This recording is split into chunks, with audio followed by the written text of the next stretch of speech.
Hey, hey, hey, everybody. Happy Friday. Hope everybody is having a great week. And I'm so happy to be back on the grid with all of you guys between the insane travel stuff on Monday and going totally off the grid the last couple of days, touring my wedding venue and unplugging in the mountains with my family and my fiance. It has been really great to just get out of the loop of everything, not be following the news so religiously, but also spend time with my loved ones. But I'm so glad to be back with each and every one of you and kick off the weekend. I know we're not in our normal setup per usual right now because I am in Colorado with my family. I'm headed back overnight tonight. So we are back in the studio, back to normal content, back to normal scheduling and everything next week. And it's going to be great. We're happy to be back on our normal routine. The last couple of weeks and months have been very a routine, meaning like without a routine, and it's been kind of crazy, to be honest with you. So happy to be back home, to be back in my routine, to be back making regular content for you guys,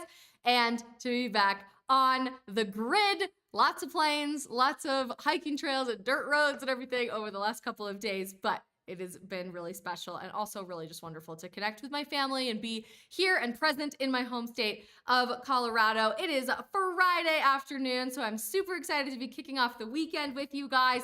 And we are live right now on YouTube, on Facebook, on Rumble, on Getter, and of course to our locals community, our locals family. Since it's the weekend, we're just going to be covering one specific news story today because I know you guys are excited to get off the grid yourselves. You didn't have the luxury of doing that during the week. Spend some time with your family and do something fun this weekend. If you have fun weekend plans, go ahead and drop those in our chat because I want to know what you guys are up to. So we'll cover one news story and then we're going to move into a fun little Friday afternoon activity. A lot of you guys have been asking me like things that I really want to incorporate in my own wedding and things that I don't. So we're going to be ranking my opinion on classic wedding cliches, whether it's like an absolutely you need to incorporate that, it's a tradition, how could you let that go?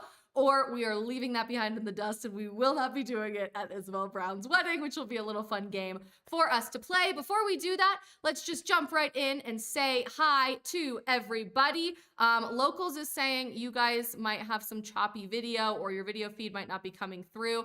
I'm very sorry. I know they've had a lot of server problems with live streaming. So if you guys on other platforms have any issues with the video feed, please speak up and let me know. But Locals fam, try to just refresh it and it should reset pretty quickly here. It usually just takes a couple seconds, or there is a lag. Saying hi to some people as we get everything started over on YouTube. Daniel's watching from Oklahoma. Orthodox Russ is here. Daniel's asking if I got my identity back. Does that mean like, am I back on the grid? I am on the grid, but truly my like best identity is when I'm off the grid, when I'm unplugged in the woods, in the mountains. Los Ravosa is watching, and we're so glad that you are watching from Europe. You say I never get to catch what's going on live, and so I'm very glad that you are here. Jonathan is watching. The Bayer is here. Amber is watching from South Carolina, and Joshua is here on YouTube. We've got several people watching over on Rumble. Jumping over to Getter. You guys are already super active in the chat. We love to see it. Darius is watching. K-Descu is watching. And I will answer your question in just a second, Kidescu. Takpnes is watching. We've got Son of Wisdom here. Magic Def is in the house. We love to see it. Joe is here. Brandy is here, and more. Kidescu is watching if I like living in Florida more than I liked living in Arizona, that you live in Arizona, but you want to maybe live in Tennessee. I love Tennessee. It is a beautiful state. I have a lot of friends who are living there and they absolutely love it. Will never look back. I love living in Florida a lot more than I thought I would. Arizona was a great place to live. It was never like my home state. I grew up in Colorado. I grew up in the mountains and in the woods. So like eventually I want to move back to the mountains and the forest and like get off the grid that way when I start raising my kids. But you know, Arizona's a really great place. I think Phoenix as a city is a really tough place to live when you are a young professional. There's a lot of college students because there's like a zillion college campuses, and there's a lot of retirement communities, but there's not a lot going on for young professionals in Phoenix. And so I'm really loving that vibrant energy in Miami right now.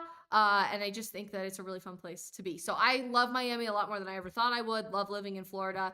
And Arizona is also kind of following the same political trajectory that Colorado did when I was growing up. So keep fighting, but don't blame you at all if you want to move to Tennessee. How about our locals gang? Johnny Diamond is here. M-Rock is watching. We've got Alex Padron, the man here. Daniel Maynard also can't see the video, but you can still hear me. You guys, I hate that. I am so sorry. African Warlord is watching. Tito is here. Love it. Love it. Love it. Alex says we should all just move to Florida. You could. It'd be pretty great. Although I don't plan on staying in Florida forever. I'd like to eventually do my Alaska Hawaii thing. So maybe we should just all move to like a compound in Alaska, and I would be hella down for all of that to happen. Let's jump right in. So as not to waste this awesome Friday afternoon and talk about this news story. I know I'm a couple days late because I've been off the grid, but I do think it's important for us to talk about because this is a story not receiving much coverage from the mainstream media. I am only seeing it on social media, from live streamers, from podcast hosts, and people without a huge budget behind them.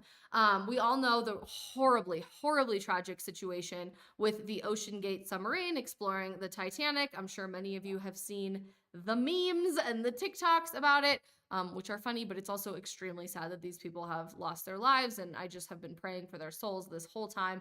How they died is unbelievably harrowing, which was confirmed, I think, yesterday, that they found debris from the submarine, which means it imploded. And essentially, when there's that much pressure at that depth of the ocean and a submarine implodes, your body essentially like liquefies and you just like evaporate into nothingness almost immediately within like a millisecond. So absolutely crazy, really tragic, really horrible story. I cannot imagine dying like that. I can't imagine suffocating to death in the inside of a submarine. We don't know how long they were down there. We probably will never know what actually caused the malfunction for the submarine being imploded and all of these people losing their lives. But truly tragic, tragic, tragic, tragic story that everybody around the world has been following with like their eyes glued because it's so out of the blue, so abnormal, so bizarre. And it's one of those things that everybody has their eyes glued to. Maybe it's kind of like a car wreck where you just can't look away and like you have to just know what is going on.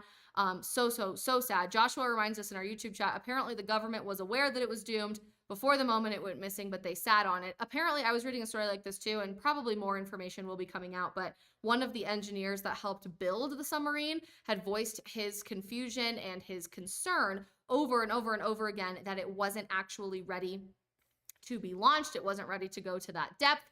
And basically it was just an absolute disaster. He was saying it's not ready to go out, but they went out anyway. So I think more details are going to be coming out about all of this. This reminds me a lot of the Gabby Petito murder case where she was abducted by her boyfriend after they had been traveling around living in a van and visiting all the national parks. And then she was missing, obviously. It turns out she had been murdered, but the same, like everybody is addicted to the same story thing is totally the drift that I am catching from this submarine story. And I'm sure you guys all have been following it. I don't need to tell you all the details, but very, very, very sad. And I hope that you will join me in praying for the souls of those on board who have perished, unfortunately. But as more information has started coming out about this story, I cannot even pretend to make this up. You literally can't make this crap up.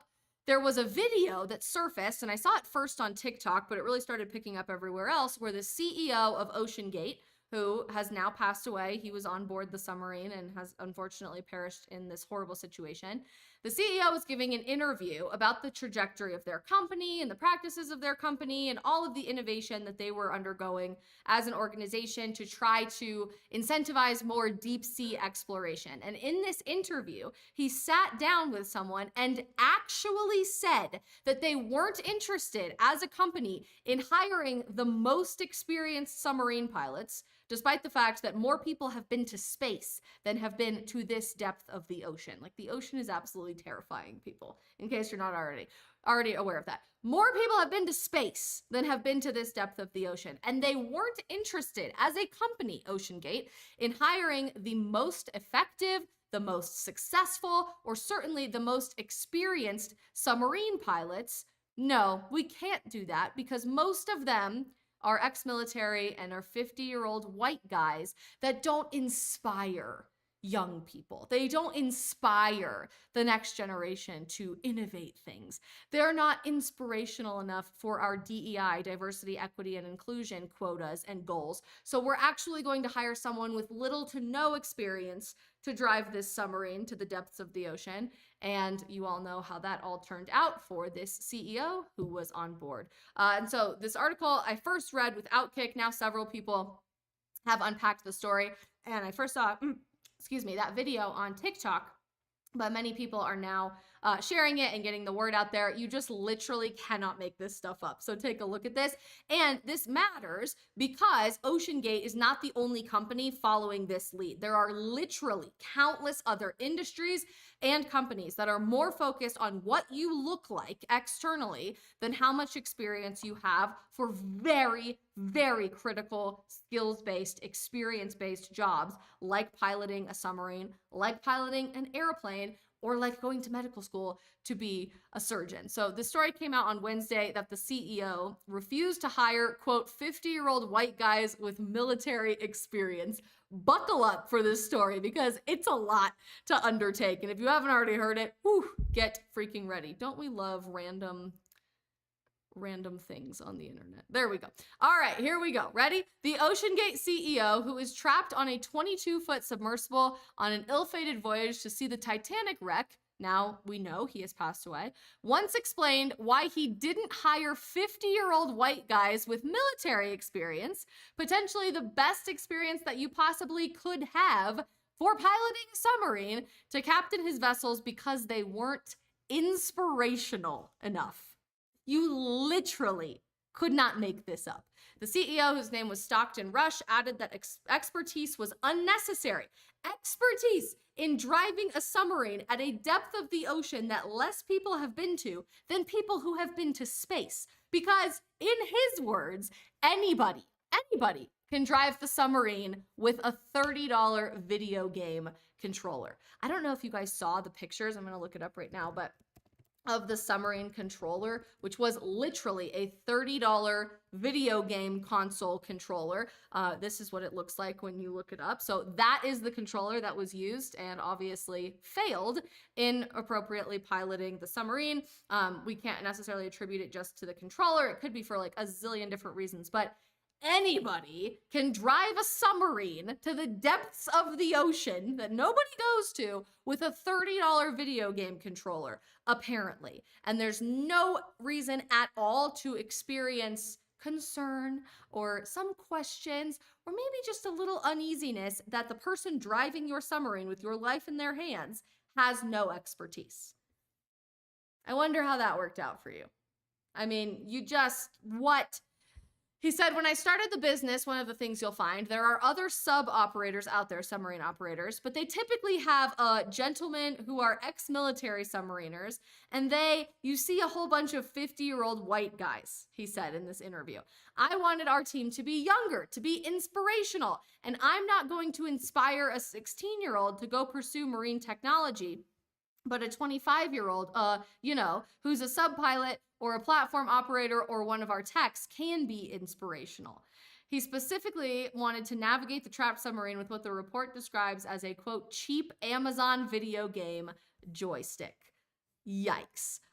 This story came out on Wednesday, so it has some more updated information since then, but basically the submarine was lost. Nobody knew where it was. We now know it imploded and everybody passed away. And I love how the author for Outkick articulates this because it's exactly what I was thinking when I first heard this story. Disqualifying a driver with military experience because he's white and over 50 is quite the edict, particularly given the risk of operating such a vehicle. Translation, environmental, social, and governance infested Oceangate. And that is ESG scores, which are a lot like DEI. DEI meaning diversity, equity, and inclusion. So if you ever see ESG pop up as an acronym, it's basically the same thing. It's just environmental, social, and governance scores. The S, that social score in ESG, specifically represents diversity, the DEI part of that. And it specifically degrades companies for hiring white men of a certain age. They award identity over competence. Oceangate did just that by proclaiming qualified drivers who are white, not inspirational or socially acceptable enough for the job. As for the search, there's a little more of a day's worth of oxygen left on the vessel if the sub remains intact. Obviously, we know that's not true anymore. And they thought that maybe they had heard a sound from a Canadian plane and sonar signaling and messaging back and forth. We now know that that probably came from something else, from a different boat or a different plane or something along those lines. So, really, you literally cannot make this crap up that the CEO of the company, who has now taken the lives of 5 individuals, including him, including the CEO, was more interested in fulfilling the woke mob's demands, absolute unwielding unyielding demands in fulfilling diversity, equity, and inclusion and ESG scores in whoever they hired as a submarine pilot, rather than the most experienced person for the job in an incredibly dangerous environment. It begs the question today, if they had hired an experienced submarine pilot, if they had hired someone who had been in the military and operated submarines for their entire career, if they had hired the supposedly less inspirational person, would all of those people still be alive today? Maybe. We'll never know, I guess. And we don't know why it imploded. We'll probably never know that information either.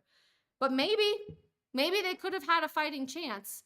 When I hear stories like this, it just blows my mind because they assume that nobody who is a white middle-aged male could ever possibly be inspirational. Ever. As if that's never existed in the history of time. And I mean, there's a lot of white middle-aged males throughout history that have been wildly inspirational. But okay, I mean, I guess it's just you just write off an entire identity and an entire group of people that couldn't inspire the next generation to innovate or achieve their dreams or come up with a beautiful career and feel inspired just because of what you look like. Could you imagine for the moment if the roles had been reversed on that? If the most experienced submarine pilot out there was an ex-military Black woman? But they wouldn't hire her because it doesn't inspire anybody. It's not inspirational enough. There would be massive lawsuits on the hands of that company. And today, there probably won't be any. I have no idea what the families of the victims of this situation are going to do. But that story in and of itself, among and alongside the other stories that are now surfacing about concerns from engineers that it wasn't ready to go down, that they didn't disclose all of the proper information to the people on board, I hope that that creates a setup for a massive, massive lawsuit for this company of Oceangate. Sasha reminds us, though, in our YouTube chat, with a name like Oceangate, you just know some ship was gonna go down. Yeah, I find it a little bit too close to home, too ironic that the name of the company itself was Oceangate, and now everybody's calling the situation Oceangate Gate. Like, there's a lot that does not pass the smell test for me in this particular submarine situation. I don't know about you guys. When enough people were speaking up that it wasn't ready for commercial use, when enough people were speaking up that maybe this wasn't the best idea or safe enough yet for people commercially to go travel down to that depth of the ocean, certainly less safe than going to space. When it's not a proven thing, it's difficult to really think about, there's a lot that doesn't pass the smell test for me here. Daniel Maynard says, the fact of the matter is they took an unproven vehicle over 12,000 feet below the surface with no form of tether in case something went wrong, controlled by a wireless video game controller and not driven by the best person available. They did not mitigate any risks here, and they paid for it with their lives. I think, like the Gabby Petito case that everybody's eyes were glued to for the last several months, more and more and more information is going to emerge about this situation, about Oceangate, about any weird, doesn't pass the smell test, red flags going on behind the scenes. Alex reminds us in our locals chat here, way too many red flags leading up to this story. Like, it just doesn't make sense, right? More of this information is going to come out over time. And we just have to hold back and wait, I guess, and be patient for that information months and months and months from now, or even years from now. But I just cannot believe they openly admitted in an interview, like public information, yeah, we're not going to hire the best people available for the job because they're white and men and they're ex-military, which makes them overqualified, but just not very inspirational. And if you think that's an isolated incident or an isolated story, think again, like I said at the beginning of the stream, there are literally countless industries, companies, and areas of life that are doing the exact same thing and leaning into the exact same vein of thought, satisfying these ESG or DEI scores rather than hiring the best person for the job in industries and in fields where people's lives are inevitably going to be on the line, depending on who is in charge and who is steering the ship, no pun intended. This story came out from Independent Women's Forum in 2021, so years ago, that United Airlines openly promised to train pilots, to accept them into their training programs based on their gender and their skin color, far more than they ever would based on their actual training capacity or ability to be a great pilot. Even more recently, there's been a pilot shortage last July in 2022. And the solution to a pilot shortage from most of the major airlines in America today was to look for and attract more diverse pilots instead of people who might actually be incredible pilots. I hear more and more stories like this in the medical field, and that certainly shines through in medical school admissions and nursing school admissions that are very much taking stock in somebody's skin color, in their sexuality, in their gender identity, and are prioritizing people just based on an external characteristic or their internal personal identity rather than their capacity to perform the job. And this is spreading like wildfire to every single skills-based and experience-based industry in the United States and around the world. Do not for a second believe that this is going to be isolated and contained just to the Oceangate story, but rather this is going to continue becoming more and more normalized for medicine, for pilots in commercial air travel, in rocket science and aerospace engineering, in engineering at large. We're going to keep seeing this in the military, which has already started recruiting people based on their sexuality or their race rather than anything else. This is only going to continue unless we are willing to keep fighting back and keep speaking up. Don't get on a plane if you don't think the person who is piloting the plane is the best person for the job. Don't undergo a surgical knife unless you're certain that the surgeon operating on you is the best person for the job. We have to continue speaking up and advocating for excellence, for just baseline standards of experience and expertise in these particular areas of life and in public and private sectors of the workforce in America and around the world, or we're going to be saddled with anybody, literally anybody under the sun that can help these different companies fulfill their DEI and ESG scores. If you didn't already hear that story about Oceangate refusing to hire the most experienced pilot, go share it with everybody. Go find the videos, go repost it on TikTok, get it out there on Twitter. This story deserves to be covered by the mainstream media. And of course, everybody is just crickets silent about it, which is why we do what we do here on the stream. We like to cover those stories that nobody else wants to talk about because they are very, very important and are only going to continue getting more important as our world continues descending into absolute lunacy and the upside down.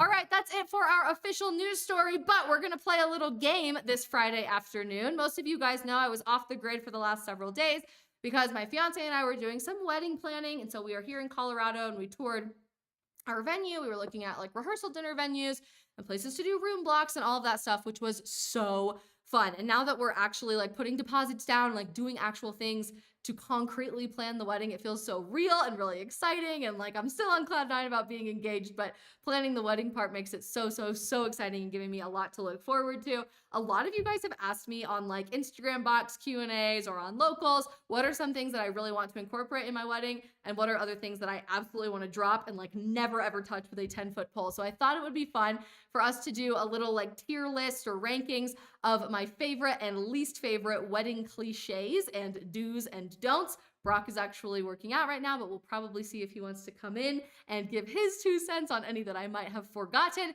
And if you guys see any cliches that I clearly forgot, drop them in the live chat because I'll answer those as well. So to kick off our weekend, I thought this would be a little fun. I will move my little box down here so that we're not distracting, and let's dive right in. Okay, so I have 3 categories. Nope, we are never ever doing that at our wedding. Absolutely not. I'm like not interested in doing that at all. Maybe I'd consider it, but like not immediately leaning towards. And absolutely yes, it is a time-honored tradition and we have to do it, okay?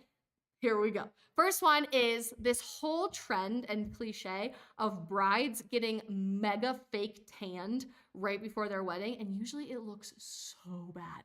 And especially when their wedding is like not at the beach, it's not at the ocean, like you clearly do not need to be that tan right before their wedding. I just think that is going to go down in history as a massive, massive mistake that people make when they look at their pictures like 30, 40, 50 years down the line and you don't even look like you. You look like an orange fake tan version of you in all of your wedding pictures. Never gonna happen. I am not much of a fake tan girl anyway. I certainly have never gotten a spray tan, or I will never go to like a tanning bed, but nope, absolutely not. No fake tan, no orange bridezilla vibes. We're not doing that.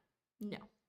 All respect to the former president of the United States. We do not want to be tan, to be orange on our wedding day with fake tan. Okay, this one I'm kind of on the fence about, so I'm wondering what you guys think. When you cut the cake, and it's the bride and groom cutting the cake, when they like take the cake and they don't just feed it to each other, they like smash it in each other's face. I always kind of thought that was a little weird. Like, you have to like look nice for the rest of your pictures for the rest of the night, and that usually happens right after dinner. There's still hours of dancing left. I never really got the smash in the face thing, but I love the cutting the cake and feeding the cake to each other thing. So I don't know, I'd probably put like maybe. I don't know if you guys have really strong opinions about that, but I just never really understood the like smash the food in each other's face thing. It doesn't even look that fun. Like, every time we've been to a wedding in the last several years, most people who do that look so uncomfortable, and then they have to like immediately go to the bathroom and wash their entire face off, and it like distracts from the actual party that they are having. So maybe that's just me. I don't know. Okay. Some controversial ones. We love to see it. The garter toss. Oh, one of our pictures. Oh, there it is. The garter toss. A lot of you guys have feelings about this, and it's a very, very controversial one. So, depending on how you feel, drop it in the chat. Do you like the garter toss? Are you a fan of the garter toss? Mrock in locals says no. Not a fan of the garter toss. You guys have so many thoughts about the wedding cake. I'll come back to that. Alex says no. Daniel Maynard says yes. Ooh, this is fun. This is really fun. Amber says that's a big nope. Nope from me. We're not doing that on YouTube. Interesting. You guys all disagree with this. We love that. I'm going to come back to your thoughts about the wedding cake and the smash in the face thing, because you guys have a lot of funny things to say. I would say, yeah, I do want to do that. I just think it's like fun. It's like such a classic tradition, and the guys need something. The girls have the bouquet toss, which is like my absolute favorite thing at weddings, besides one other thing. But it's so fun. I don't know. Do you guys think I'm crazy? Am I like losing all of your respect for saying that? Alex says it's cringe. African Warlord agrees with me. It's a classic. It is totally a classic. I don't think you could not do it. A lot of you guys do not like it at all. That is so funny to me. It is very controversial. A lot of people have gotten rid of the garter toss. I actually have been to several weddings in the last several years that people don't do any of these cliches. They don't do a bouquet toss. They don't do anything. So that's kind of a bummer. I kind of hate that. All right. Flower crowns have been a thing the last several years, and I am the first to admit sometimes it looks really, really good, particularly when you're having like a cultural wedding in Hawaii or in the Pacific Islands. Like, the flower crown is like a real thing that they've done it for a long time. Like, I get it. It's cool. It looks really, really good on some people. If you're getting married in like Mississippi, or frankly in Colorado, or I'm getting married where I'm from, or like anywhere that doesn't normally do flower crowns for any other piece of life. Oh, look, I have a friend. Come here. You help me. I need you. We have a helper to help us with the ranking. If you don't do flower crowns for any other part of your life, no, they do not belong at a wedding. I think it's kind of like the fake tan thing. You're going to look back at your pictures and be like, why did I do that? Like, it was trendy and it was cute, I guess. I just think it is so blip on the radar that people are already completely abandoning and letting go of. No, we're not doing that. So that's going to be an absolute no from me. As you guys probably guess, bouquet toss. Absolute 100%. Yes, that is one of my favorite things at weddings.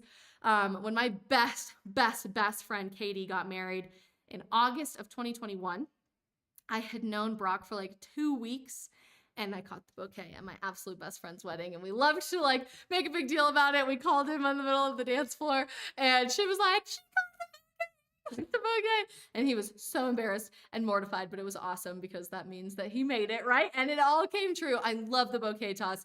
I think it is so cute. It's adorable when especially like younger girls go try to catch it, because they just have this look of like, I want to get married in their eyes.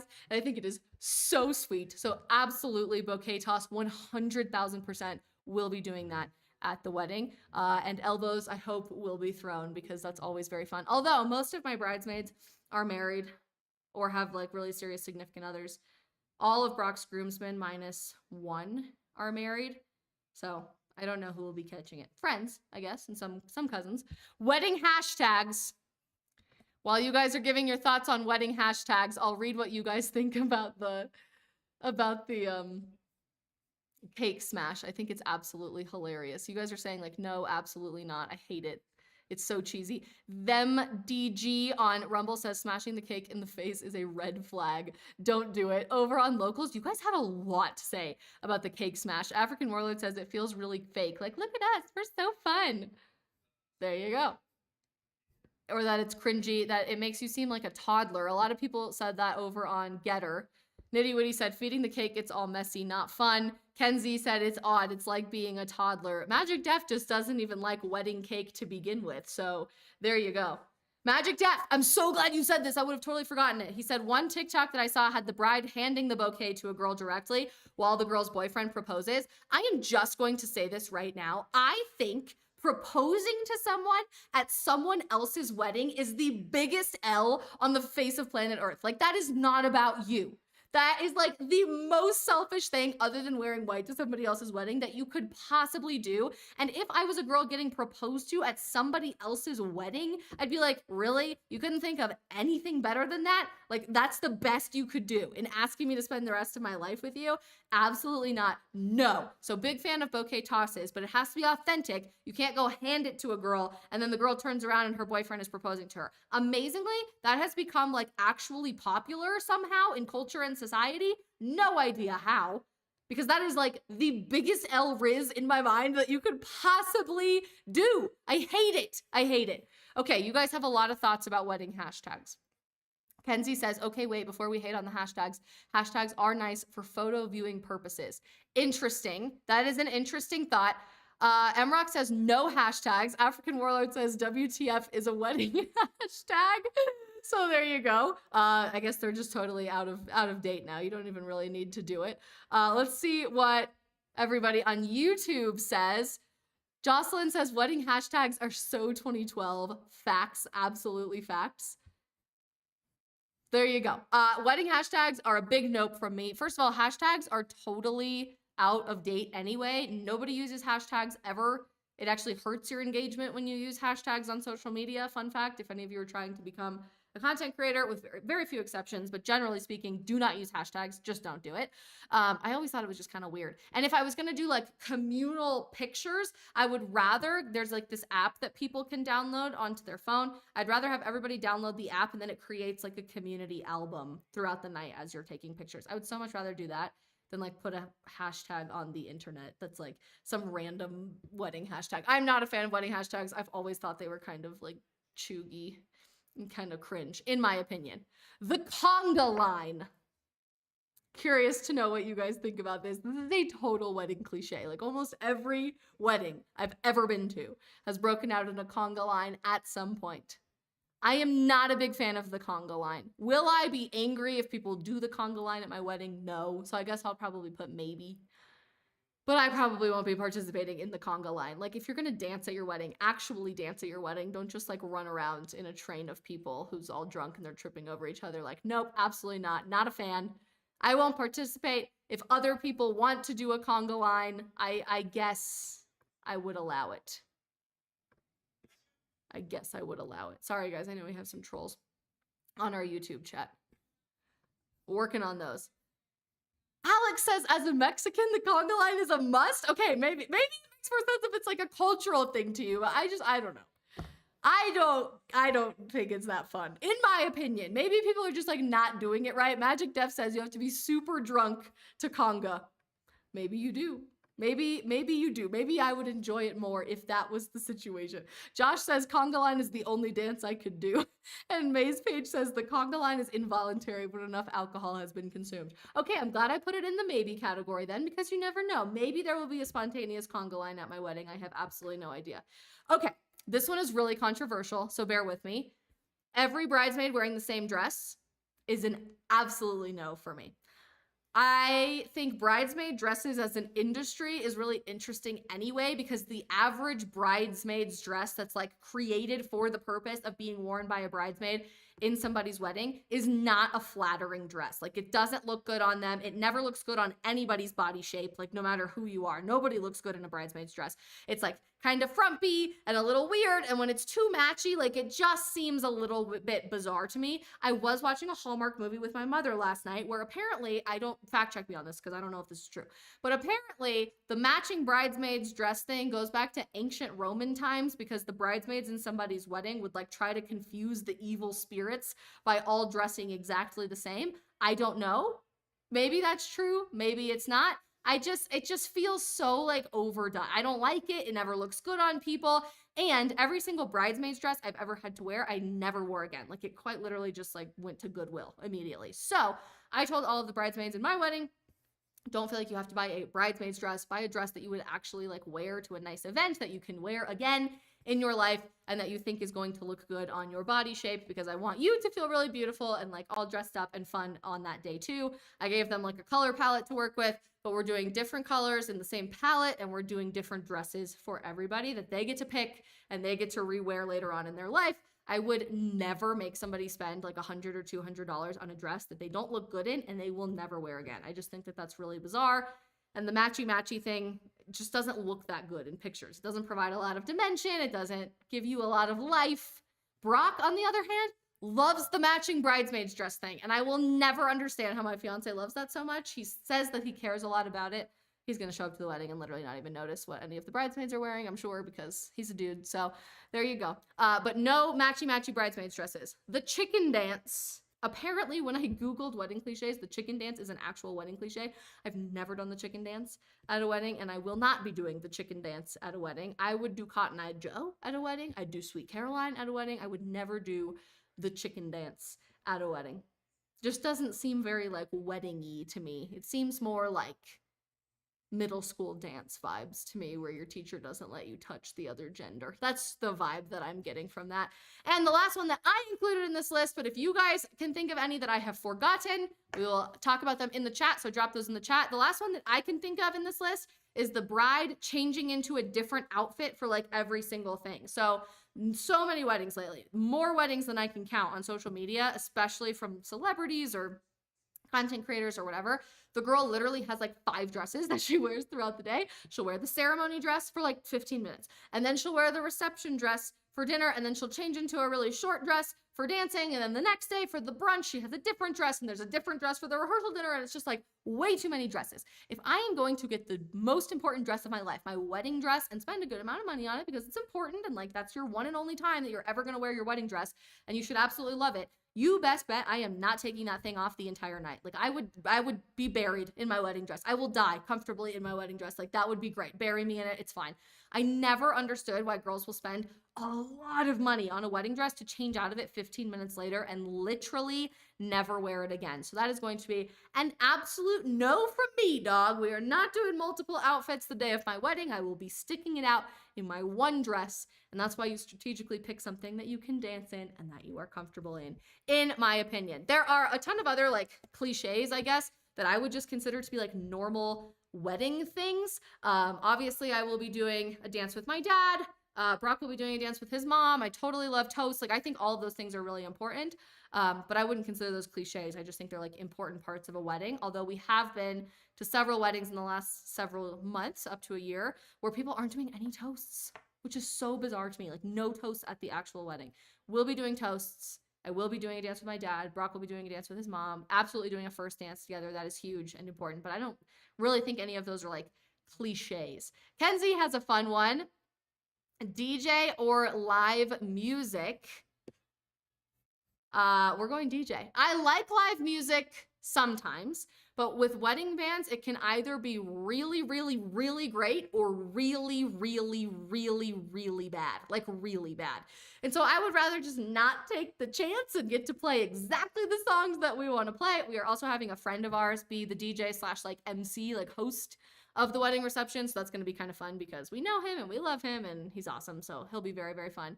Maze Page, thank you so much for your donation in the super chat. You are so sweet. Says $20 towards your wedding. So sweet. Adore you. Thank you very much. So no, we are not doing a band. We are going to be doing a DJ. Joshua says releasing doves. I think that's like not my favorite thing, but I'm also kind of deathly afraid of birds. I have this weird fear of birds that nobody really understands. Is it logical? No, not one bit. Not at all. But it's fine. It doesn't need to make sense to be real. I have a weird fear of birds. So I would never release doves at my wedding, but I understand why other people do, I guess.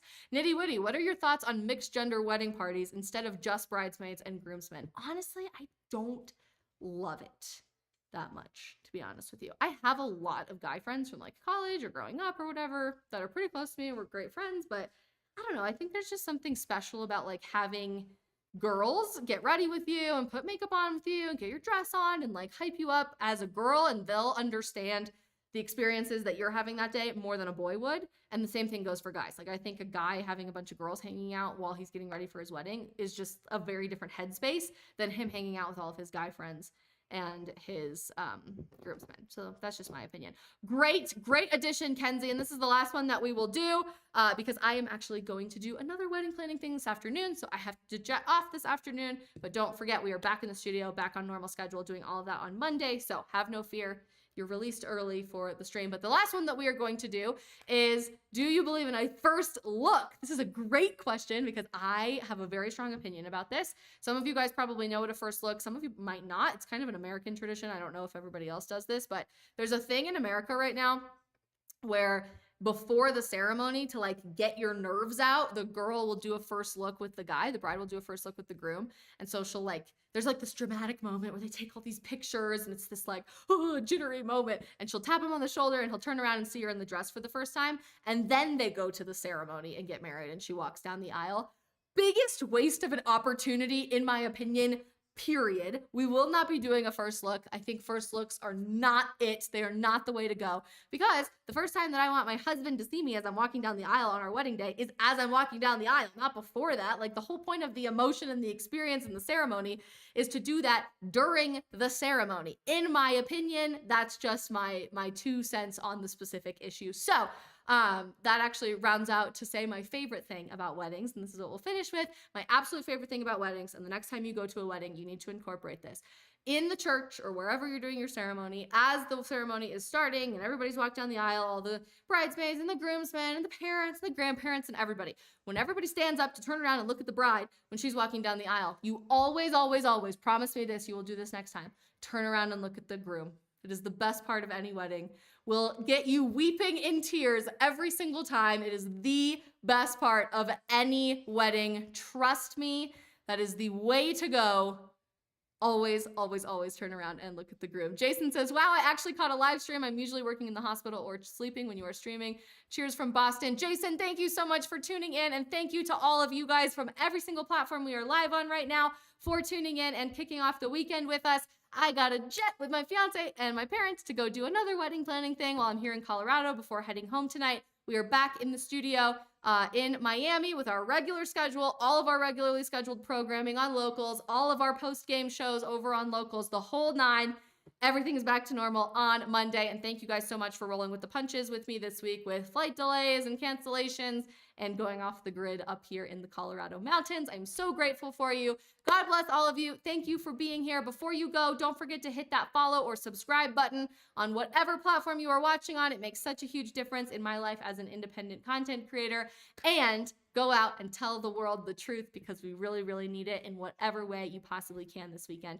Love you guys all so very much. Happy weekend, and we will see you back on Monday.